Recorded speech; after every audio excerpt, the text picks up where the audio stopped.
So I'm going to be talking directly from the book, and I'm going to try to give you a sort of a sense of the project as a whole and some of its stakes. But I'm happy to talk more broadly at the end about some of the more contemporary resonance that this project holds.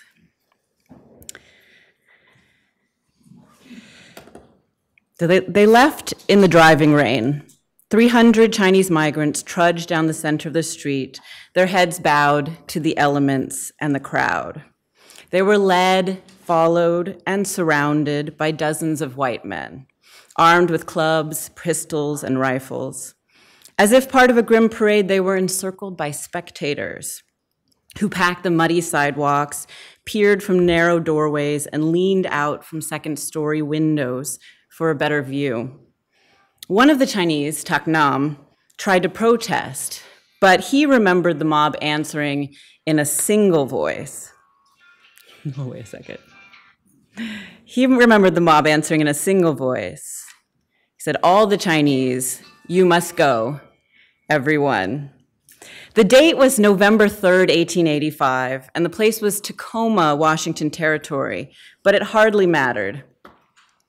In 1885 and 1886, really over the span of 1 year, at least 168 communities across the US West drove out their Chinese residents.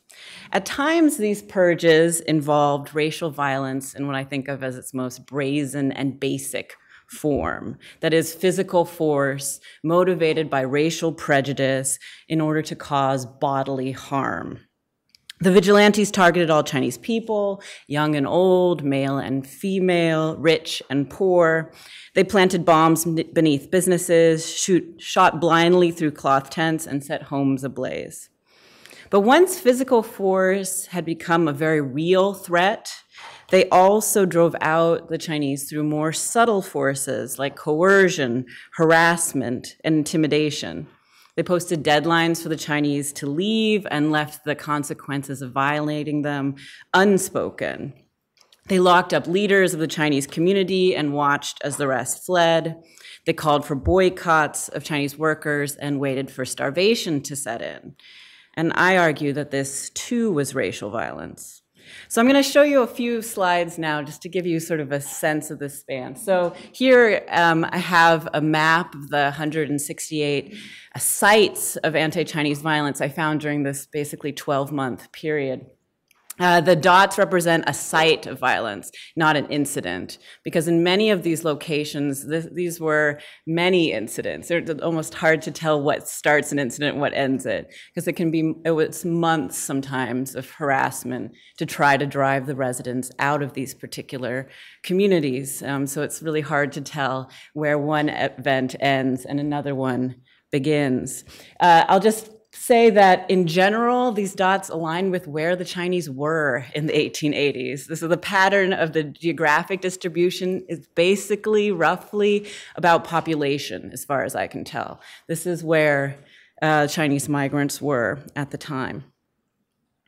Some of these incidents got national press at the time, including the Rock Springs massacre, which is perhaps the best known of the violent incidents today. I don't know how many people have actually heard of it, but it was the deadliest at the time. 28 Chinese were killed, and many more were wounded, and the rest of the Chinese were sort of driven out of this mining town and into the neighboring hills. And this is just a cartoonist's imagining of what this would have looked like. All of the expulsions were not all expulsions were so deadly. This is an image of an expulsion from Seattle, and it depicts, in fact, that there was a lot of conflict between white residents over the Chinese. And so this incident is actually trying to capture the fact that the militia were attempting, in this case, in Seattle, to protect the Chinese, and there was violence between the militia and the vigilantes. This is a rare photograph for one of these incidents. So sometimes this violence took the form of arson. It was actually a very common way that this violence manifest itself. And so in San Jose, the original Chinatown, which was known as Marketplace Chinatown in San Jose, was burned to the ground. We just have spectators in the front here. The incident I was talking about was in Tacoma, which is in western Washington. And I just thought I'd show you what the houses looked like of some of the Chinese before. This is sort of, you know, it says it's labeled here. The few Chinese shacks in the foreground were burned in 1885. So these residents were some of the places that the Chinese lived before the expulsion occurred. In Tacoma, they were marched out, and then there was burning after the fact. And this I find striking. This is also from Tacoma, and it is a list of 20, I've cut off the bottom, but it's a list of 27 men who were involved in the expulsion. They sort of sat together and posed for this photograph after the fact, as sort of a commemorative thing. I often get asked about the woman and child in the center. But as far as I can tell, she did not participate directly in the expulsion. She was married to a local newspaperman, and so I assume he's behind the camera, that he's taking the picture. This is just me extrapolating, but perhaps he's behind the camera, and that is why she is in front of it, to remember him as well. Among these men, we have the sheriff of Tacoma, the mayor, the fire marshal, the probate judge. We have leading members of society in this small town. I'm trying to remember what happened next. Okay. So historians have often claimed that racial violence is fundamental to the making of the United States, but rarely are they thinking about the Chinese in the US West. Instead, they're thinking about moments when racial prejudice fueled the violence of colonization, enslavement, and segregation. It has long been recognized that these transformative moments of violence anchor not just the history of Native Americans and African Americans, but also the history of the entire nation. Anti-Chinese violence, however, is routinely left out of this national narrative. I think it's easy to see this omission as simply due to relative numbers. So there were comparatively few Chinese in 19th century America, and fewer still who lost their lives to racial violence, which makes the casualty counts, and that's too often one of the ways we understand violence, this casualty count, appear inconsequential. So to give you a sense of this, the 1880 census recorded about 105,000 Chinese in the United States. So it's not very many people. 99% of them were in the western states. And during this violence, as far as I could count 85 men who perished at the peak of this outbreak. But these numbers don't capture the full extent of the violence, since anti-Chinese violence was not always fatal or recorded. Moreover, some of the most egregious incidents occurred before or after this period. I was looking at sort of the high point of it, but a lot of it comes before and after. I'm going to show two graphic images just to give you a sense of this, just warning you. So in 1871, for example, a mob in Los Angeles lynched 17 Chinamen in Negro Alley in front of dozens of witnesses. And again, this is a graphic image. I show it in part, I go back and forth about showing graphic images. But I show it in part because this is such an unrecognized history that I think we have to actually look at it, okay? And this is Hong Di, who in 1887, the citizens of Colusa took a commemorative photograph afterwards, after lynching him from a turnstile of a railroad. And this photograph was traded as a postcard. So there's multiple, there are multiple copies of it. Still, by relying on the metric of known fatalities, historians have often viewed anti-Chinese violence as a faint echo of the staggeringly lethal violence unleashed against Native Americans and African Americans. And when we use Black oppression or Indian extermination to define racial violence in 19th century America, I think Chinese expulsions seem insignificant, or even more inaccurately, they appear not to be violent at all. And finally, I think this admission can be explained by the violence itself. So Chinese migration to the United States began in earnest in the 1850s when thousands of Chinese joined the rush for gold in California. And while other newcomers claimed their place in American history and American memory, I think that the violence helped to push the Chinese to the outer recesses of the nation and the national memory. In Tacoma, there were no Chinese after 1885. And thanks to arsonists, there wasn't even any physical remains of what once had been. Indeed, at the moment, Tacoma is trying to remember this incident, and this is a very rare thing. There are not a lot of sites that I've showed you on the map where they're trying to remember. So this is what they call their effort at reconciliation. It's a park on the waterfront near where that photo I showed you of Chinese residents occurred. And they spent, as part of this effort at reconciliation, over a decade searching for descendants of the original Chinese in Tacoma, but they have yet to find any. I think that successful expulsions like this one left very little behind, even in the way of memories. Above all, this history has been neglected, I think, because it has been misunderstood. The violent anti-Chinese movement was not a weak imitation of racial violence elsewhere. It was a distinct phenomenon and must be considered on its own terms. Even without lethal force, anti-Chinese violence had profound and lasting consequences, although maybe not the ones that we might expect. So today I'm going to talk about my work on anti-Chinese violence. And as I mentioned, it comes from my first book. And I'm going to argue that this violence can be best understood if we think about the relationship between citizens and aliens in the United States. And I'll say right there that the word alien, I'm fairly aware, has become practically a racial slur at this moment. But I think that it is one, this gives us some of the back history of how that term became what it is today, and so I'm going to use it throughout this talk. I think alien also is, commonly associated with extraterrestrials. I'll point out that also came after this period, that is a 20th century phenomenon. So alien did not have that connotation. We have no ET aliens at this time.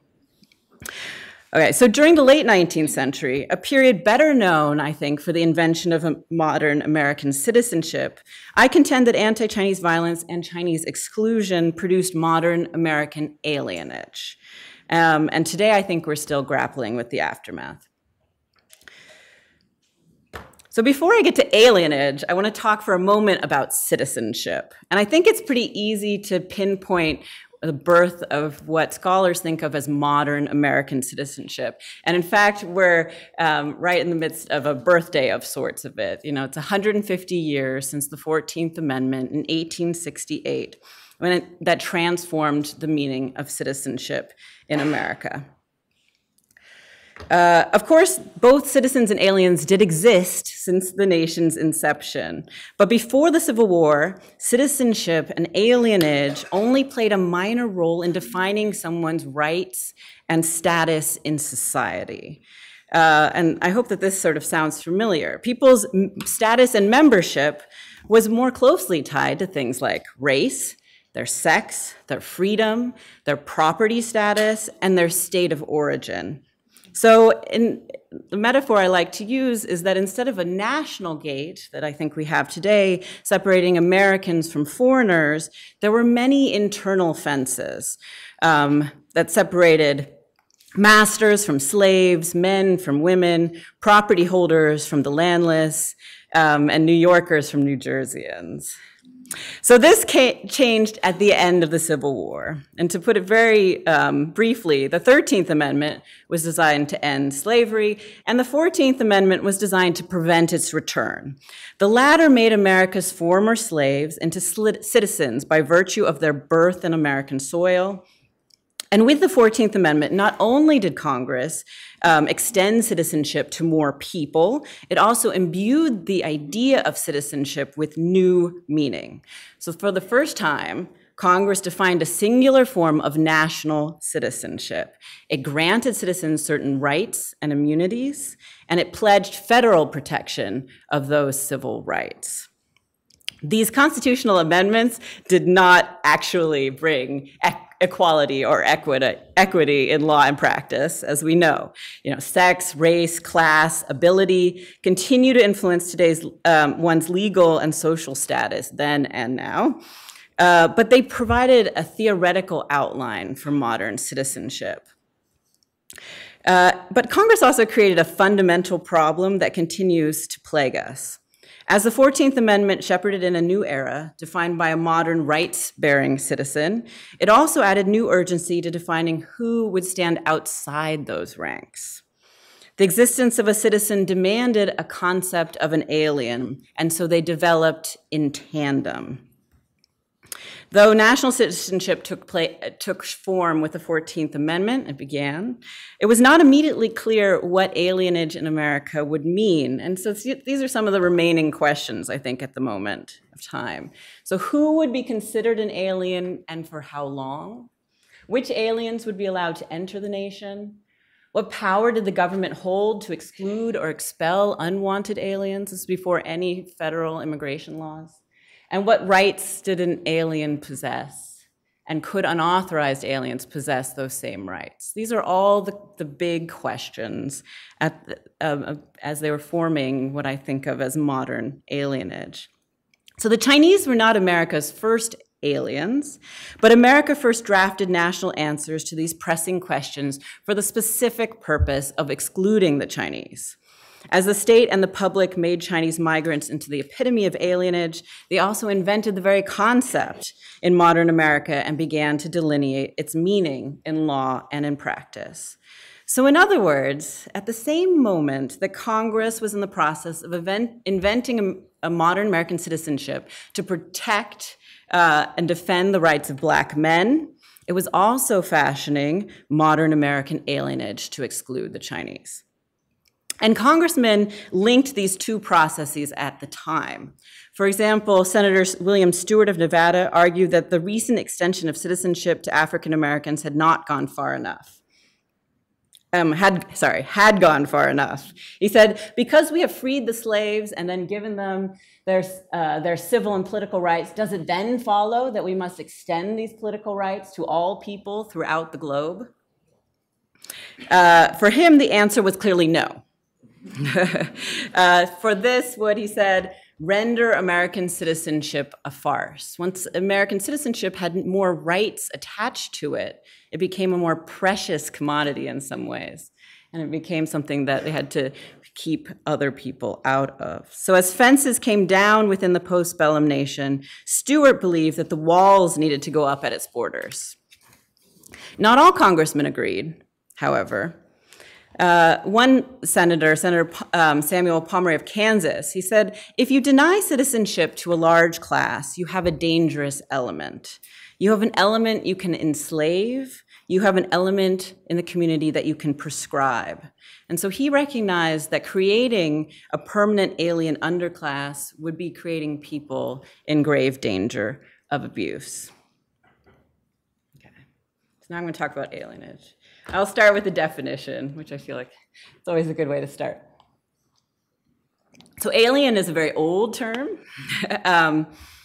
And I want to just point to a few of the key parts of its definition. I think we often think of the first, basically a foreigner who is not a naturalized citizen in the country where he or she is living.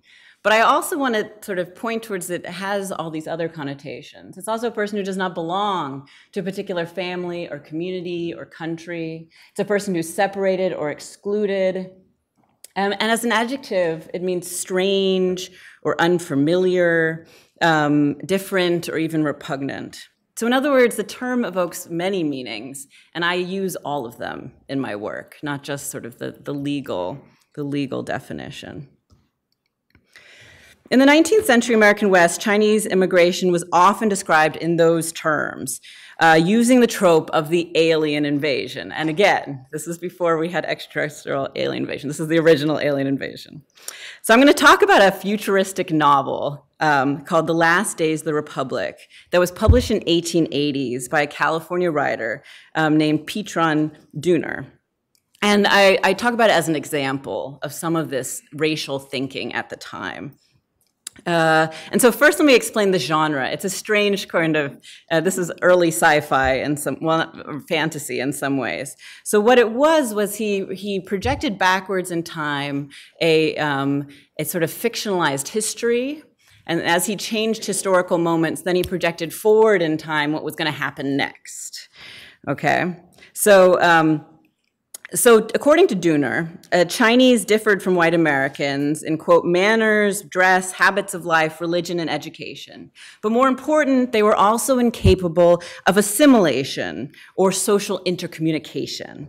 And he said they remained a race alien alike to every sentiment and association of American life. So this rejection of American culture, in Dooner's account, is intentional. The Chinese migrants were harbingers of a planned invasion with the aim of conquering the United States. So in his dark narrative, the white working men of California are the only ones to discover this plan. Without stopping to consider treaty stipulations or the rights of foreigners in the country, he writes, the whole of the citizen-producing class at once declared that the Chinese must go. And although the Californian working men beseeched their government to protect the country, they cannot convince the elites in this fictionalized account. So the US government does dangerous things that they did not actually do in real life. They allowed the Chinese to naturalize. They allowed them to become citizens. And with citizenship, Chinese citizenship, comes America's destruction. Soon 250,000 Chinese are enfranchised, and they elect their countrymen to lead the nation. The white working class is driven into destitution, and when Chinese armies arrive in South Carolina, just sort of funny, I think it's because of the Civil War, right? Civil War starts, yeah. But yes, how will the Chinese come to South Carolina? It's too late to save the Union. By the end of the race war, quote, the very name of the United States of America is blotted from the records of nations and peoples in favor of an alien crown.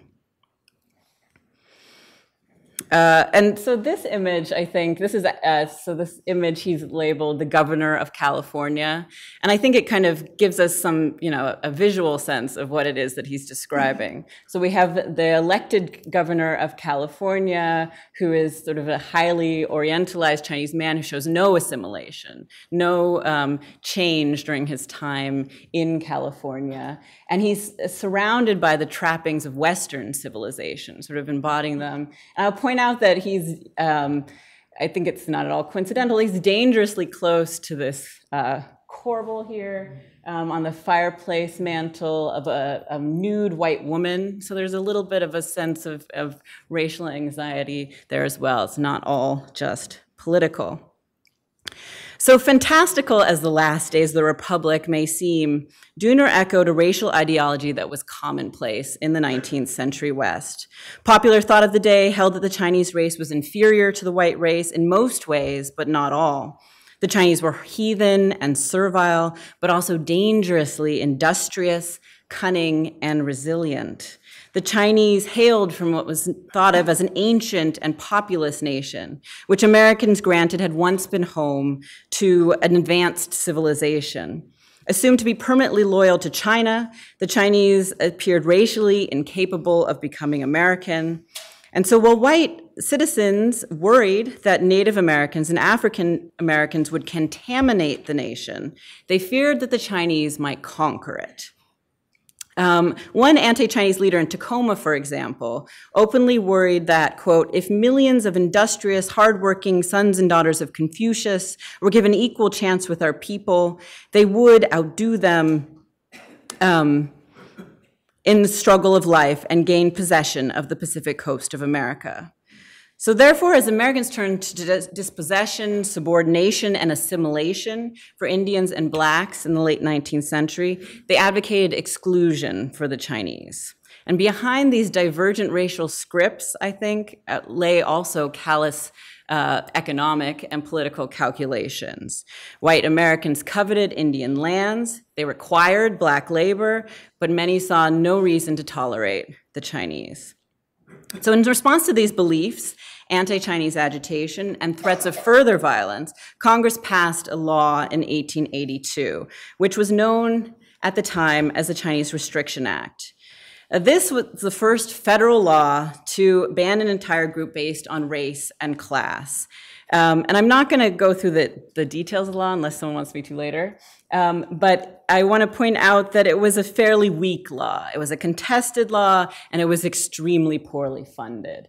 Some of the ways that it was weak, it was bilateral. It was negotiated with China, essentially.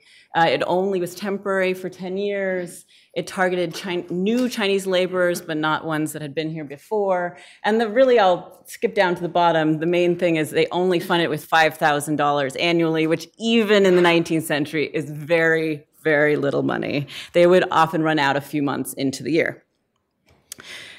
Soon came news that Chinese immigrants were violating the law in large numbers. Media reports that unauthorized Chinese migrants were swarming the West Coast escalated economic and racial anxieties. For example, in September 1885, the Seattle Call reported that Chinese are being smuggled across the border from British Columbia at a rate of 100 a month, and the tide is increasing. Days later, the Tacoma Ledger claimed that the rate was more like 100 a week.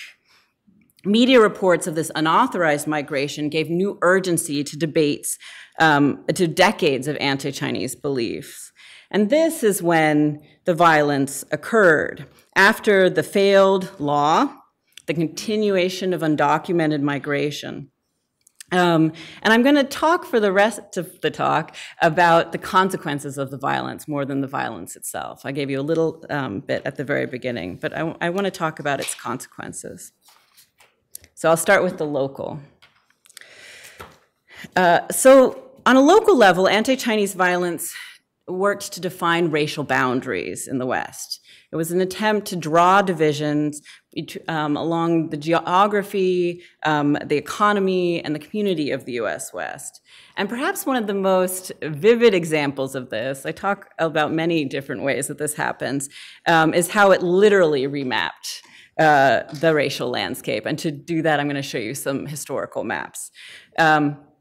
So given how effectively anti-Chinese expulsions erased the Chinese community, I found it in general, as I was working on my book, very difficult to tell the ways in which racial lines shifted due to this violence. I would read reports that Chinese had been expelled, but then where did they go? And could they come back? And sort of those sorts of things sent me towards non-textual sources, towards things like maps. And so some of you might recognize what kind of a map this is. This is a Sanborn insurance map. It's a fire insurance map. And the Sanborn Insurance Company went all across the United States, mapping different communities to ensure, and then insuring buildings against fire. And what's interesting to me is mostly what they mark in maps like this are like if your building was made out of wood or brick and things like that. But they also mark Chinese occupied buildings. And they don't do so for any other ethnic or racial group. And as far as I can tell, I never did get access to internal Sanborn Insurance corporate records, but it seems to be associated with an assumption, a racially based assumption that the Chinese occupancy raised the risk of fire. And we could guess about why that is. Okay, so this is what one of these maps look like.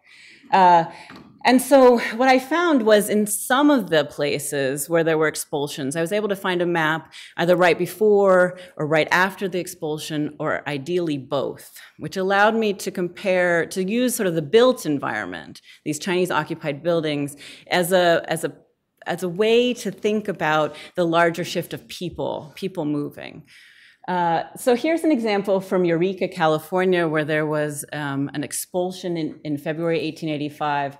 And you can see here, it's very clear, in 1886, a year later, we have Chinatown labeled, but the buildings are labeled vacant.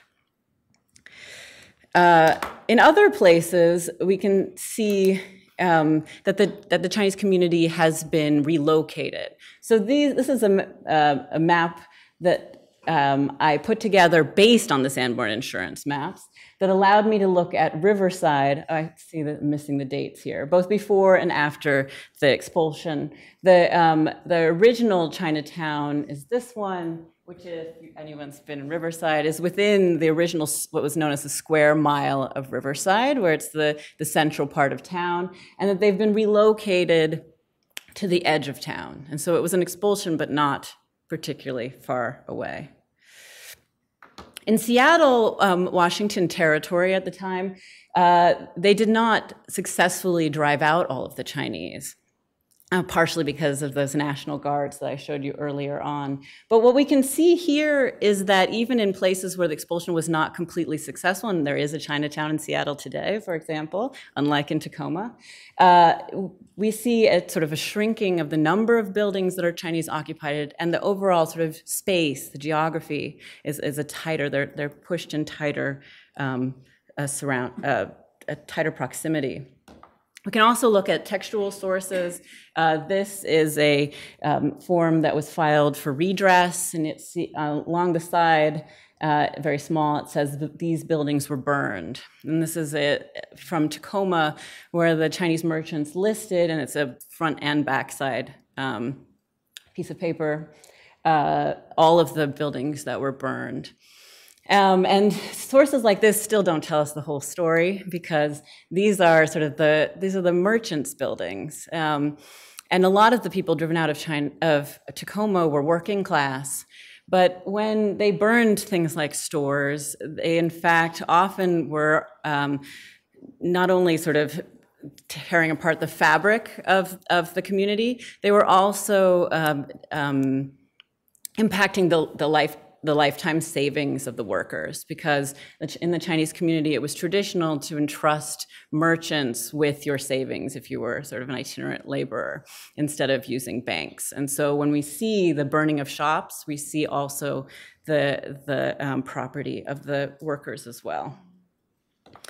And then this, I'll just show you one more, is a list from a Chinese merchant contractor. So he's someone who is arranging labor contracts, and he just simply lists on the side of this notebook the camps lost during the expulsions. So this is just camps that are working in agriculture, mining, and logging and things like that up in Washington Territory. And what he means by lost is unclear.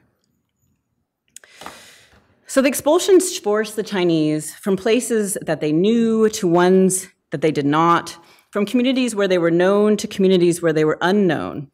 The violence, in short, made neighbors into strangers, both figuratively and literally. And for some, this became an experience in segregation, as they fled the forests of Northern California to the city of San Francisco, as pictured here. And contemporary accounts claim that 7,000 to 15,000 Chinese descended on San Francisco in 1886 to seek refuge in the urban enclave. For others, I think it became an experience in isolation, as they set off to unknown and lesser traveled areas, often outside of the US West, in search of opportunities safe for such peril. So in other words, we see a pattern that I think is also associated with African American history, where we see a dual pattern of segregation and a great migration, in this case, to the east. So this process of expulsion, in other words, reified an understanding of the Chinese as outsiders, as strangers, and as aliens within American society. But the violence also had national consequences, and that was its intent. And that's a large part of what I try to write about. That the expulsions that erupted in 1885 were not simply local means directed towards local ends. Through racial violence against local targets, the vigilantes asserted a national political agenda. They acted on a local scale, hoping for change at the national. And what they were doing through their words and their deeds was insisting that that original law, the 1882 Restriction Act, had not done enough to slow Chinese migration. What they wanted was total Chinese exclusion. This is from William Farrow, who was a supervisor in San Francisco at the time, and he offered this sort of stark assessment of the choice before Congress. He said, "These massacres, horrible as they are to contemplate, humiliating and shameful as they are to the American people, are by no means the most serious side of this phase of the Chinese question. They are but warnings, but mutterings of danger that gathers like thunderclouds in a distant horizon, soon to develop into a relentless cyclone of destruction." He predicted that America would again be convulsed by revolution. We have to remember how recently the Civil War was. If the government of the United States persists in refusing to put an end to this evil. So in other words, Congress could end white violence by enacting Chinese exclusion, or it could expect a race war. Ultimately, Congress gave in to the anti-Chinese movement. It gave it what it wanted. And in 1888, it passed an Exclusion Act, which was known at the time as the Chinese Exclusion Act. And it went far beyond its predecessor. And it received 10 times the funding. And it went into effect immediately. And this meant that 600 Chinese who were already en route to the United States were out of luck. At the time, it still took a month or two to cross the Pacific Ocean. So they were already halfway across the Pacific Ocean. And one of the laborers was named Che Chen-ping. And the Chinese Six Companies, which is a fraternal organization in San Francisco, raised $100,000 to challenge the law on his behalf. And what we have from that is a Supreme Court ruling. Che Chen-ping v. United States in 1889. It's also known as the Chinese exclusion case. In this case, the Supreme Court upheld the constitutionality of 1888 Chinese Exclusion Act. And if you read the case, it's just blatantly steeped in the racial beliefs of the day. The court deemed the hordes of Chinese migrants an urgent matter of national security and asserted the right of any sovereign nation to, quote, protect against invasion and domestic violence. And in this case, to be clear, the invasion was Chinese immigration, and the domestic violence was this anti-Chinese violence that was affecting the Western states. The ruling declared that the power of exclusion of foreigners was an incident of sovereignty that cannot be granted away or restrained on behalf of anyone. And this doctrine became what is known as the plenary power doctrine. The plenary power doctrine recognizes Congress and the president's absolute power to exclude aliens, and it affirmed, in this case, its ability to do so on the basis of race. It exempted immigration cases from many forms of judicial review. And soon these rights, this plenary power, these absolute rights, were extended in a following case, Fong Yu-ting v. United States, a few years later. So the first case says that the U.S., the political branches of the U.S. government have absolute power to exclude, and the second case say that they have absolute power to expel, that is, to deport long-term residents. So I guess, well, let's see. And I'm trying to decide if I'm going to describe. I think I'll okay. The modern concept of the alien, I argue, was born at this highly contingent moment. One defined by the hordes of Chinese at America's gates and white vigilantes taking matters into their own hands. This was the moment the Supreme Court reconceived aliens as invaders and border control as a form of national defense. And so while Chinese exclusion itself was repealed in 1943 in the midst of World War II, we're still living with this, with the plenary power doctrine and the legal disadvantages of alienage. And it is this new definition of alienage that allows the government to this day to exclude and expel aliens based on nationality and class routinely, and potentially to bar them based on religion and race as well. Though aliens can claim some civil rights under their status as persons, in matters of immigration, plenary power underwrites an entirely different system. It's a separate system of immigration courts that lack many of the constitutional guarantees of due process.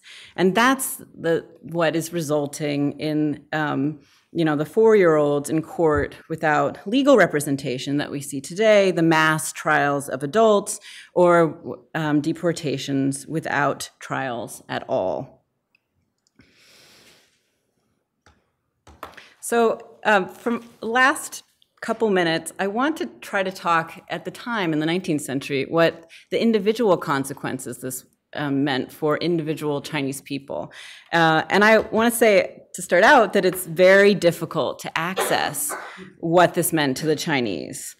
Historical archives tend not to collect records from an underclass like Chinese migrants, who they were laborers, they were transient, most of them were illiterate, and of course, many of them had been made undocumented. But I'm going to leave you with 2 snapshots of what exclusion and expulsion, sort of coming together, meant to the Chinese. The first, is one about an unknown woman who I can only describe as Lum May's wife, and this is not her. I don't know who she is. I don't know who this woman is either. This is, represents our larger problem of unknown women in history. So I can only describe her as Lum May's wife. When Lum May, a merchant driven from Tacoma, testified at a redress hearing, he claimed his wife as an unquantifiable loss.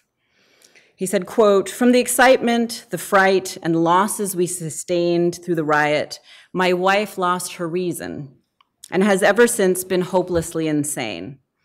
She threatened to kill people with a hatchet or any other weapon she can get a hold of."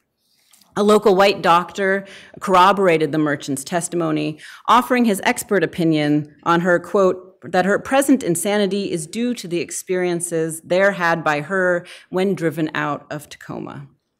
The woman herself was never named and did not testify. And perhaps she was declared insane for expressing, a dangerously unfeminine sentiment, a desire to murder those who took her home from her. Or maybe she had truly lost all reason. Her reaction is very much in the far extreme, but I do think that it gives voice, which is ironic since we don't have her voice, to sort of the anguish and anger that could result from this kind of violent expulsion.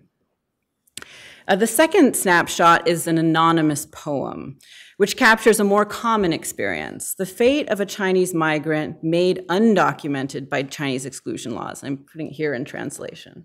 Oh, something funny about that. Sorry about that. I'll read it. It says, "I roam America undocumented. White men blackmail me with many demands. I say one thing, they another. I want to complain of injustice, but my tongue stutters. At a loss for words, I rack my brain for a solution to no avail. Thrown into a prison cage, I cannot fly away. Don't you think this is cruel? Don't you think this is cruel?" So I'm just going to leave you with this. And then, thank you.